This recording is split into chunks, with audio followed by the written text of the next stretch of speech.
he just started ghosting me. I was like, okay, well, this is what's gonna happen now. So then trying to find his location.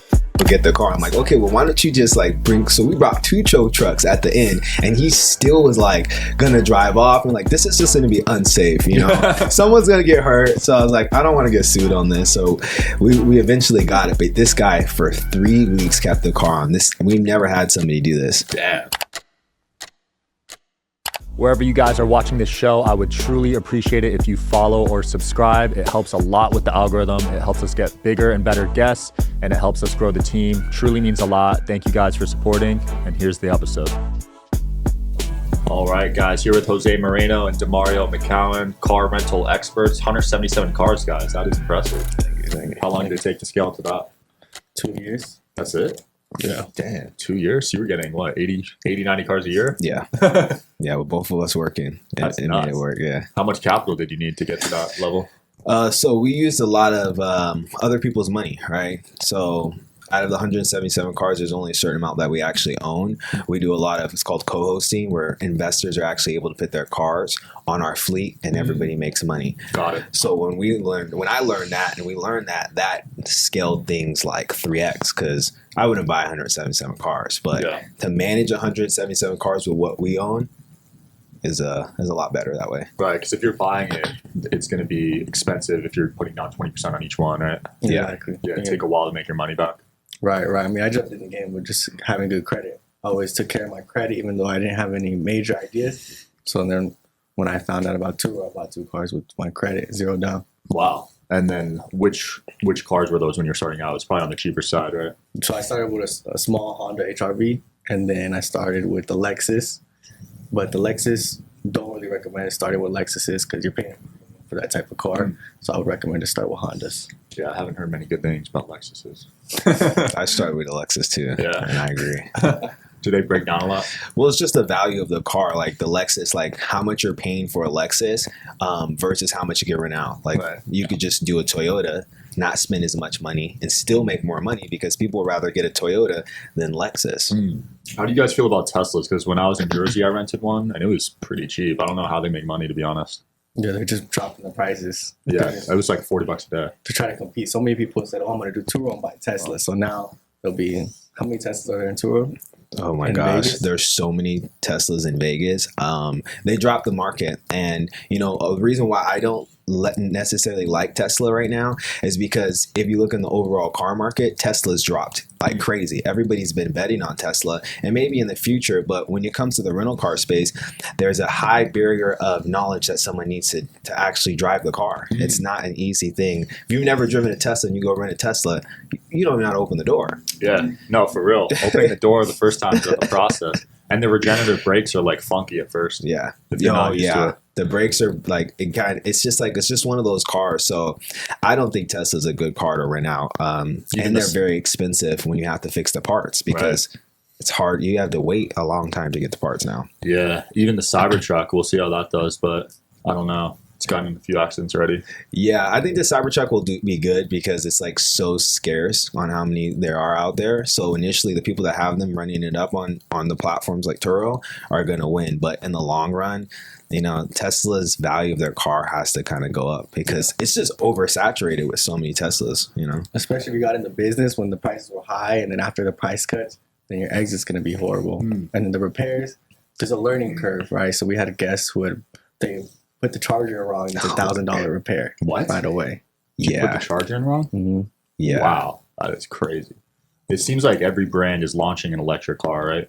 Right now? Pretty much at this point. But a lot of them are just flopping, it seems like. Yeah, I think the people that are betting on EVs now in the early stages, I mean, they're going to have to come with anything that you bet on early stages, you're going to have to ride in ups and downs. But I think in the long term, that's what they're trying to switch everything to EVs. But why'd you guys pick San Diego and Vegas as your markets? That's just where I was. And he was here in Vegas. Yep. I scaled to, I would say, around 60 cars. Oh, yeah, 60 cars. He was at around 50. And we had done some business together. So we joined our forces, and all the investors seen us doing it together. So that's how we scaled so fast after that. It was just compounding effect. Nice. Getting 15 cars here, 12 cars here. it was just insane. I love it. And you guys recently raised $1 million in funding? Yeah. So what we do is we help other businesses get money and get capital. So we have a client, and he's actually one of our locations in Florida, in Boca Raton, and we got him $1 million of funding. So we got him 5 vehicles. We got him Mercedes GT. The GT. Mercedes GT. We got him a Lucid. We got a BMW. We got about 5 cars that cost about $450,000. And then we got him something which is really cool. It's a $200,000 line of credit, and the cars, you don't have to hide that you're renting the cars out. They know it. And the cool thing on that is he can turn those cars back in, and it's like a lease model. So he got $200,000 on that, and then everything else was just liquid. So it's gonna help us. It's gonna help that side of our fleet in Florida.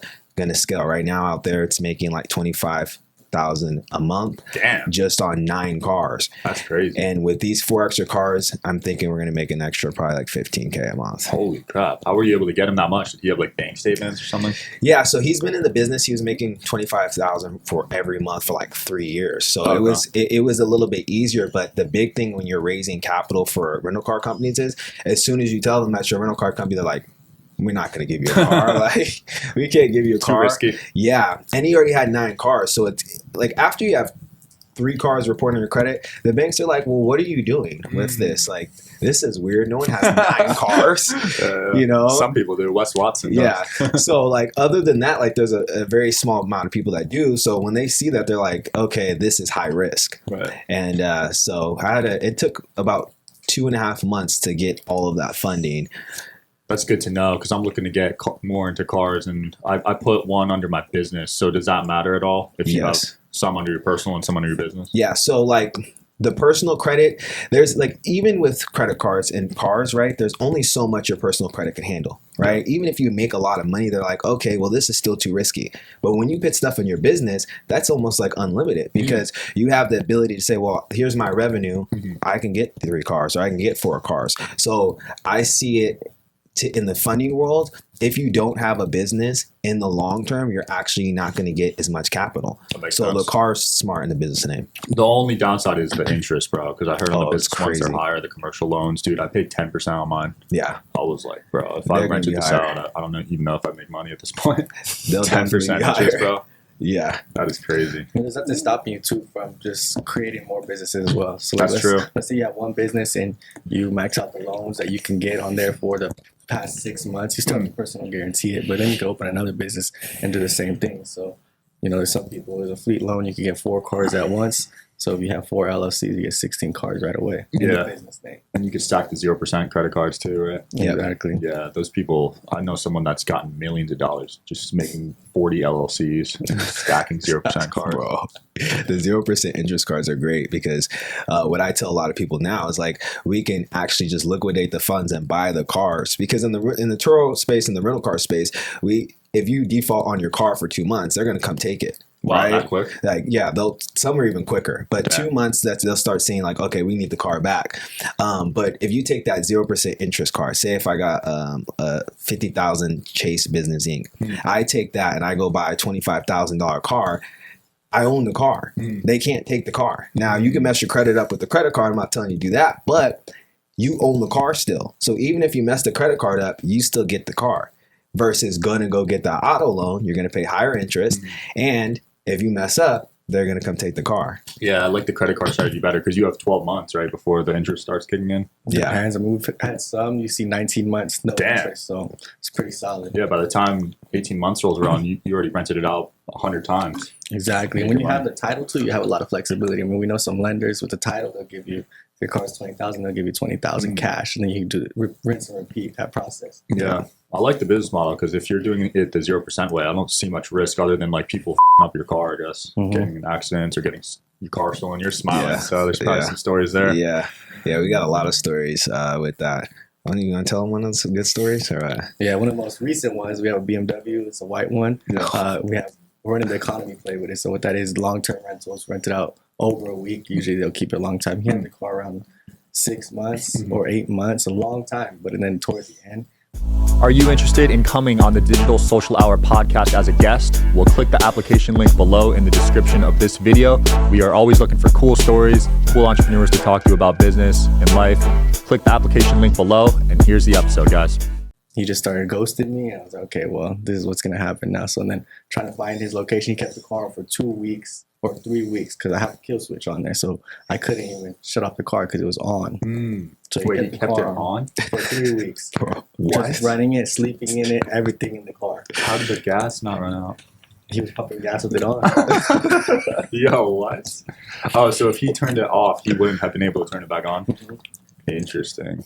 So you found him eventually? Well, I kept sending tow trucks, and every time the tow truck would get close, he'll just take off. Wow. This guy was So on he's still it. on the run right now? We got the car back. Okay. I didn't even know. I'm like on the back end of the business. So he calls me. If he calls me, there's an issue. So he calls me like, yo, like, we got to go get the car. I'm like, okay, well, why don't you just like bring. So we brought 2 tow trucks at the end, and he still was like going to drive off. And like, this is just going to be unsafe, you know? Someone's going to get hurt. So I was like, I don't want to get sued on this. So we eventually got it. But this guy for 3 weeks kept the car on. We've never had somebody do this. Damn. He must have been desperate. If he was living out of it, I could see why. Yeah. That's crazy. We saw a story like that on the news before, and we're like, oh, we kept it on for 2 weeks. That's crazy. And then it happened to us. That's We nuts. had 2 tow trucks box him in. He got away, and we were like, it's going to be way too dangerous. So I just had to play it cool and settle with him just to let go of the car. Wow. And this was a Turo customer or private? Private rental. I heard those are riskier, right? Yeah, it is riskier, but you're making 4 times the money. Right. Because no Turo takes a cut, right? Or something. Yeah, and then if you're on Turo, you're listed on there, you're competing with hosts who are listing their car at $30 a day. I mean, my cheapest car is a small Honda. I'm renting it for $43 a day. Yeah. I've just heard so many horror stories with the private rentals, man. Yeah. Like Hellcats getting stolen, cars getting shot up, like crazy stuff. Yeah, I had a Hellcat stolen. They locked it in a storage unit in LA, and nobody was going to help me. I had to talk to the storage people, and they finally let me get it out. But it took days. Wow. Even though I had the registration and the key right there. They probably just didn't want a lawsuit because with the storage things, you're not allowed to go in. enter, right? If you're not the owner. Right. Damn. So they were gonna, and when they put them in like storage units, especially in California, they're gonna ship the car out. Like they're they're like, let's like send the car out. Like cars go to Mexico, they won't return. That's like the worst. Like if you're in the West Coast or you're like in Texas or the bordering states, that's like even on Turo. If your car goes to Mexico, highly unlikely Yeah, you're to not come going. back. You're not going to Mexico to get that at that point. Yeah, so most people get their cars taken at that point. What's like the biggest red flags when you're dealing with potential clients? So some of the biggest red flags is they don't have any documents, or they're trying to say, oh, I lost my license, here's a picture, or if they don't have insurance. There's a lot of people that will rent without insurance. They'll provide insurance, but you're risking a lot because if you have a lawsuit, it's going to go on your commercial policy if you have one, or if you're renting on personal. Let's say I just have personal insurance, I rent to someone super wrong, but then you're risking a lawsuit on your personal insurance, which is going to affect you forever. Yeah, I feel that. If someone showed me a photo of their ID, I probably wouldn't do it. Like, you know what I mean?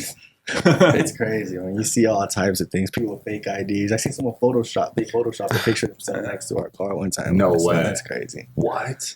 Photoshopped? Yeah. The guy that photoshopped the ID in his hand. He photoshopped the ID in his hand because he didn't have his ID. That's hilarious. Dude, the fakes are so good these days. I don't even know. Like, do you guys have a way to tell? Yeah, so you want to tell them a little about? Yeah, so actually with our own website, we actually have something that verifies insurance. So they can't fake insurance because they have to log into it, and it shows us like this is valid. So it will kick them out if it's fake. Got it.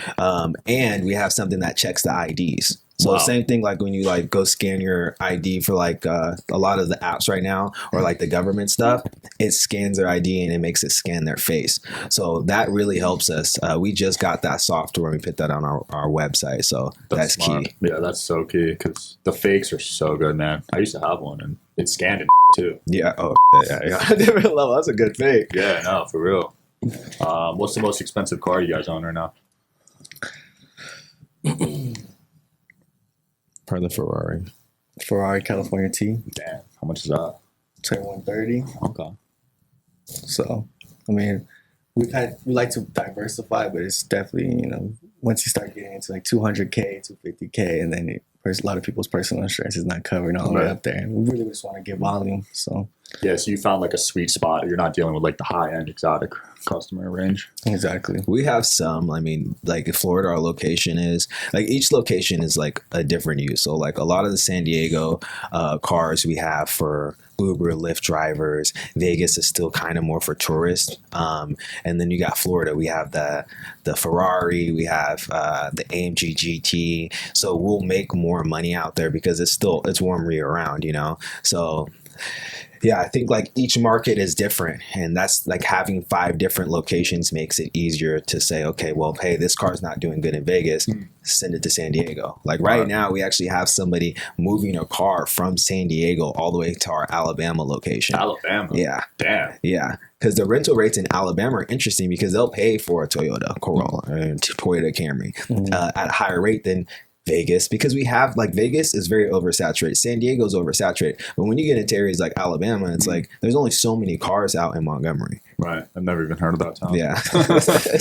Good market share. I mean, in San Diego, we were starting to put a lot of high end, including BMW i8, Hellcat, and then just being so close to the border next to LA. So many issues. i8 crashed after 4 rental trips. Damn. Hellcat stolen multiple times, impounded multiple times. So I was saying, okay, in San Diego, we're just gonna put a lot of economy cars, so we don't have to deal with so much of that. Yeah, and then San Miami Diego's is wild. more. Miami people go for luxurious vacations. We have the Lucid as well, a Land Rover out there, so nicer luxury models. I saw Lucid at Vegas Auto Gallery. What did you think of it? Man, I haven't driven it yet. Oh yeah, Lucids are nice. Yeah. I like Lucids. Like Tesla gang doesn't like the Lucids, right? But I like Lucids. They're really nice. When you go up to it, you're like, okay, this is a very nice car. And that's like what you want in a higher end car. Even the dash inside of it, when you sit inside of it, is really nice compared to just like a regular Tesla or even some of the higher end Teslas. So I like Lucids.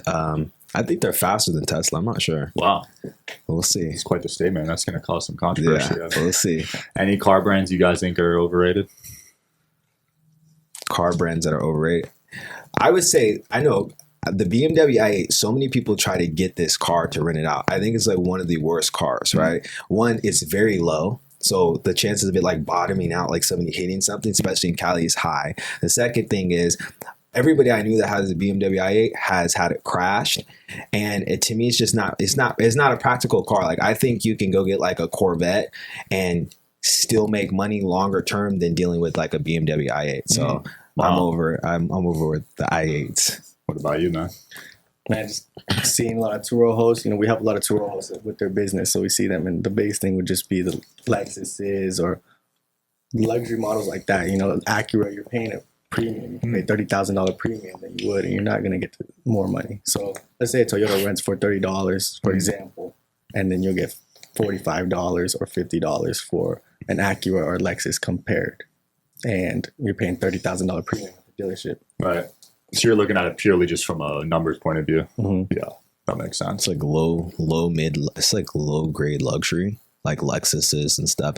And when you finance a Lexus, here's the thing that people don't understand. Every dealership is different on how they finance and lease cars. When you go to a Lexus, like you're gonna lease a car or finance is $800+ versus going to, this is why there's so many BMWs. If you really think about it, when you go to BMW, they have a better way to lease their vehicles. So you'll be able to get a BMW a lot of times cheaper than getting a Lexus. Oh. And more people are brand anonymous, especially younger people, are going to look at BMW versus Lexus. So I think Lexus isn't a good brand to rent out at all.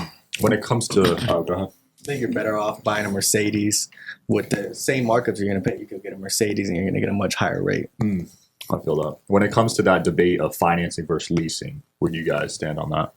So I think, when you look at the business, the big key in this business is people need to understand that we're actually flipping cars, right? We're not really focused just on how much we're going to make when we rent it. I focus a lot, okay, how do we buy the vehicles, right? So I like leasing. Most companies don't let you unless you do that like $200,000 line of credit. I like it because the car's depreciation, as soon as you drive it off the lot, when you finance it and it's new, it just plummets, right? It just goes down. You're losing instant money, right? Instant equity. So I also like, the only reason why people don't like leasing and why I never liked it at first was because there's a mileage cap. So people are like, well, what am I going to do if the car's over mileage? But there's multiple ways to get a lease. You can sell it back. I sold my BMW back to BMW. And they bought it, and I didn't have to pay anything. I didn't turn it in early. Wow. You could turn the vehicle in, or you can swap a lease on where you can literally have someone take over your lease. So I like it because there's multiple exits of that vehicle versus when you finance a vehicle, you're going to have to hold on to that car or you can sell it. Yeah. There's not many options. You know what I'm saying? Interesting. So even if you're over mileage, you could still trade it in or swap it. Yeah. With no penalty. Yeah. So what people need to do is when they go to the dealership, they don't need to go say, hey, I'm turning the lease in early, because they're going to be like, okay, well, you owe us money. You just say, hey, I'm selling the car to you guys. And I didn't know that. I actually made $5,000 on selling my Honda at the time to CarMax. Wow. I leased it, and they're like, yeah, we're going to buy the rights and we're going to buy the car from you and we'll give you this. And I was like, yo, because if I had turned that car in, I would have had to pay $4,000 because it was over mileage. That's a good hack right there. Wow. Yeah. That's bars, man. I had no idea. Because I used to lease cars, and I always worried about the mileage. I was like, I got to stay under. You know what I mean? Because I didn't know how much they were going to charge. Yeah, you don't. Until you go there, they're like, all right, you're back. Like, all right, you owe us like $3,000. You're like, okay, and you're already there. Yeah. So, for real. What about you, man? Any car hacks? So, speaking about financing versus leasing, I agree with the leasing, because a lot of people jump into the business and they get an exotic car or a higher end car and they finance it. But you have to think that you're locked into this for 5 years. And right away, especially higher end cars, are going to lose value very, very fast. And when there's an accident, the insurance only pays you out what it's worth. So let's say you still owe $100,000 on that loan, but the car is now worth $70,000. You're going to have to pay the $30,000. So that's a huge thing that I see a lot. That's a huge mistake that I see a lot. Yeah. When you guys deal with accidents, have you seen the insurance companies come through? Man, it's a roller coaster. Yeah, it's hit or miss. So it's very, very, you have to have everything down to a T. But once you get that, then it's pretty much smooth. But also they're always changing. Or you can deal with, right now we're dealing with one and they're saying, oh, we have an administrative hold. We're not paying for anything right now. Wow. So, a lot of money, nearly 6 figures right now, just in holds right now. Damn. And they're one of the biggest companies. It's called, what is it, Lula? I think it's for insurance. Yeah, it's for insurance. And a lot of people utilize that for rental cars. But right now they're dealing with some, internal things where they're like, well, we don't know when we can pay you guys out and all these different things. So, and because the way they do it is they're not actually an insurance company. They're more of a broker. So they're like more like a middleman, which is smart. But they're in a situation now that if the insurance company actually doesn't pay anybody, then everybody's paying insurance to Lula for how many months. So, yeah, rental car insurance is very difficult to get. So moving forward, recommend you find an insurance broker. You tell them your exact needs. That's what we've done in our newest locations, and that's worked the best because you find an insurance broker. They have ways to look for insurance that you don't, and they can find something that's tailored to the rental car company. And do you put all the cars under one insurance policy? So it depends either on location or the way we're set up. If we're not big enough at that location, then we'll put it on another one. But once it gets big enough, then we'll put it onto its own policy. Right. And what's the price based off of, like, for the monthly payments? Value and, if it's a commercial policy or if you're doing a cheaper policy. If the car's just on Turo, then you could do a lower policy. Yeah. There's some that are $50 a month. You just put it on Turo, but you're not having that much protection. Dude, the insurance on the G-Wagon is crazy. Oh, yeah, that's hard. I was not used to that. I'm not gonna lie. Because when you buy a car, you don't even think about it. I mean, you guys do, obviously, but just a normal person just doesn't even factor that in. Yeah. And then you're like, oh, wait, what?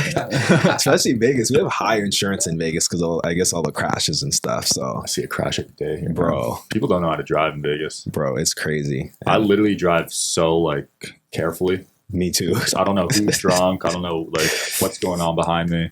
Yeah. I have the auto drive on my Tesla. I don't even use it. Oh, yeah. I don't use auto drive out here. I don't do any of that. Like in Cali, you might be able to get away when you're on the freeway so long. In Vegas, I don't use any of that. You literally have to be focused on the road. And that's why our insurance rates are so high. We have bars everywhere. Somebody hit one of the cars that I was in near my house, which is in a residential area. There was a little bar and I went to a store nearby and the guy was drunk and he came out and hit the car. And I'm just like, bro, he's stumbling. Yeah, we got to be one of the highest states. Yeah. Because of the strip. The strip, people are just blacking out and then driving home. Yeah. Any markets you guys got an eye on right now? to expand. I think the Florida market and the Miami market is really enticing. A lot of people try to go out there and do it. They don't really make it because they don't have any market share. But I think that's where we're focused on. We have some real estate out there as well, so I'm pretty excited about what we're doing because we made with 9 cars making 25,000 on Turo it's not easy. It's not. For 2 years. So I'm like, okay, we can put more into this. Even our Alabama location, because our numbers are better. We're actually like looking into like, smaller markets like the Alabama and the Florida market. The bigger markets like Vegas and San Diego, I'm like trying to stay away from. It's a race to the bottom in the bigger cities just because there's so many people that heard about it. They want to come in. They're not making any money. They're desperate to pay their car payments. So they're putting a Tesla at $30 a day, just hoping to make the payment. Yeah, my jaw dropped when I was even in Jersey, it was cheap. I don't know if that's considered a big markup, but yeah, $40 a day. That's crazy. That's so low. Like they're literally losing money on there.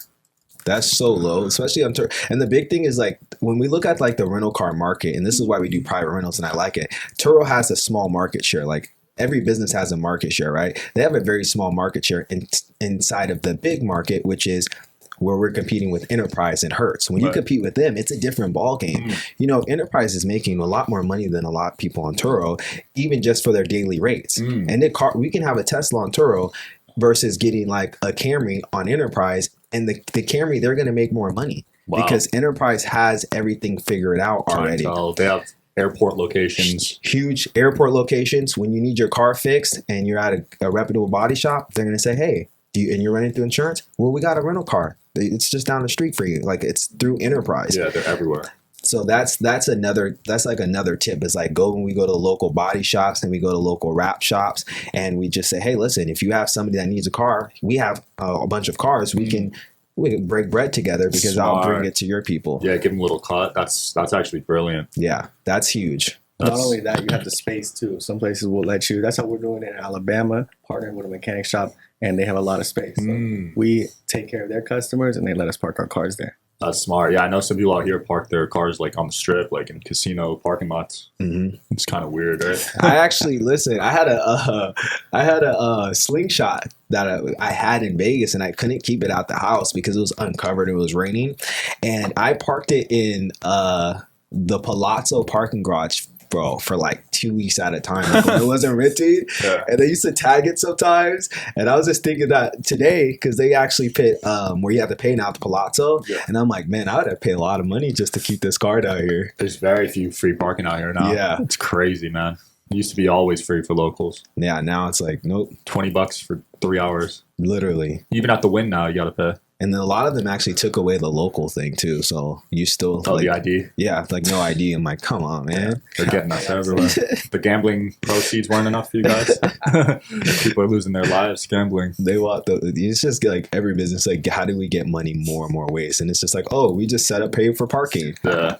You guys do a little Airbnb also? Yeah, so we've set up around 3 in Miami. How many do we have in Vegas now? So we have 4 in Vegas. I thought they banned it here. Yeah, so they haven't banned it. It's just different laws that you have to work around in Vegas or have to go through. If you own real estate, it's a little bit different. And we do some short-term rentals that are like, it's not technically short-term, but it's 30 days. And in the eyes of what they say, it's 28 days in most places. So if you're renting out 30 days, you're not violating certain laws. So yeah, the Airbnb space is pretty cool. It's comparable to the rental car space. And what we do is you can rent our car and you can rent our Airbnb. Smart. Yeah. Little bundle package. Yeah. Yeah, in the Miami though, we just got 3 units, working on a 4th, and then we have some big projects lined up that are going to be very excited to see. Which market excites you guys more, the car rental or Airbnb? I like real estate. I actually got my real estate license at 18. Wow. And so I was deciding between, at the time, like Airbnb or Turo. The barrier to entry for Turo was a lot smaller, economical, but the laws. So I got into that space. And so we basically, like my goal is we funnel as much money back into real estate. It's something that's not going to go away. And when you buy a car, here's the thing. When you buy a car, it's going to depreciate unless you buy one of one or one of 100, right? When you buy real estate, it still depreciates theoretically, but it still goes up and appreciates. So I get to write off the depreciation and I get to still make money more every single year. It's an asset rather than a car is a liability, right? Yeah, and like even if you get the car and it's making you money, it's a depreciating asset that eventually I can only have a car for so long before it goes away. Right. Yeah. I mean, each thing we've learned is this social currency. So we started with the car rental business, and you can enter as low as $5,000. We have cars that we bought for $3,500. Yeah, We bought for $3,500, and we're renting them out, and they can make anywhere from $225 to $250 a week, which is not bad if your entry is $3,500. Yeah. But the same investors that helped us buy those cars are telling, look, we've done good business in the cars. We have these Airbnb projects. And then that's the social currency. Now you're able to raise more capital. And once you can raise the capital, then real estate's no brainer. Yeah, social currency is huge, and you need it. Look what Grant Cardone did. Yeah. Raised $4 billion. Yeah. I love it. Guys, it's been fun. Anything you want to promote or close off with? Yeah, so if you guys are looking to, we basically teach people how to use popular side hustles, whether it's Turo, whether it's Airbnb, whether it's trading to get more social currency, to provide more value and to get investors. All of the businesses that we started, I didn't go to the banks. I went directly to people that I knew that already knew what we were doing. So if you guys want to get in it, we have a group where it's $21.99 a month. I made it economical, and all you got to do is text the word social to 702-602-6399. Again, 702-602-6399. And I have a free ebook basically showing how we started all these businesses with under $1,500. Sick. We'll link it below. Thanks for coming on, guys. Cool. Thanks for watching as always. See you next time.